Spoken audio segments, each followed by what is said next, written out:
from there immediately. Saving the furniture suddenly became a vital thing for me to do.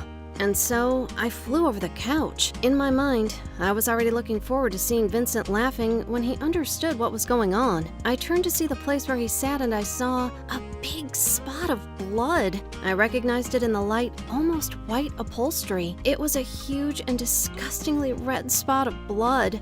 At that moment, I felt my heart sink into my boots. Vince was sitting on the floor. He couldn't see this ugliness from where he was, but for some reason, he fell silent too. Then he was mumbling something strange, like he had lost the power of speech. He mumbled something and even poked his finger where it wasn't necessary. Of course, I went up to the mirror. The picture there was a little worse than on the couch. My jeans were bright too, and now they had become crimson. Unlike the sofa, they were constantly changing their location. I was terrified. I knew this thing was necessary for my body. Mom explained it to me a long time ago. But in this situation, when there were no adults, I just lost my head and panicked. I think Vince's brain was broken from horror. For some reason, he called an ambulance, screaming I was dying. That's where I felt as if I was a blockbuster star. The ambulance arrived quickly. They usually came quickly when the case is about kids or teens, but the paramedic didn't look happy with our responsibility. She asked what had happened, looked at my bloody ass, and started yelling from the doorway. She yelled no one was really dying, and we needed to study our anatomy and physiology instead of glaring at cartoons. However, she cooled down a little later.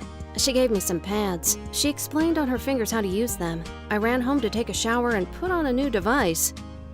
I threw my jeans in the washing machine because the paramedic said to change quickly and go back down as quickly as possible. Then we sat down on the clean chairs. The paramedic poured some hydrogen peroxide on the sofa. Later, she gave us the most humiliating lecture of my life. It was about girls' development, menstruation, and why in such cases you just have to put on a pad instead of calling an ambulance. It was a hard time for Vince too. To his question why he needed to listen to it, the lecturer declared that it was him who raised the panic, in case he forgot that, and that next time he better know what he's dealing with. So when the ambulance left, we got a lot of handy knowledge. We knew why we were so stupid.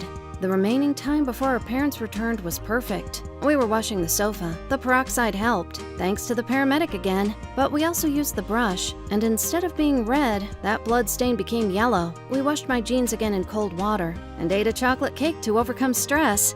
When Vince's mom and mine returned, they saw two perfect angels. I mean us, sitting at the table with tea mugs. However, Vince immediately yelled that my period started. My mom immediately got him in the neck because it's a very delicate and sensitive subject. No one should talk about it out loud. This is a story that happened to me and my friend. Write in the comments about your Hi everyone, my name is Matthew. I want to tell you my funny horror story. It's about the money my parents had to pay to fix my teeth. So you saw the name of the video and you probably thought I got into a fight or something, right?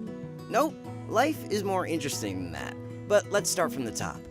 When I was 15, I fell in love with my classmate. She was very popular.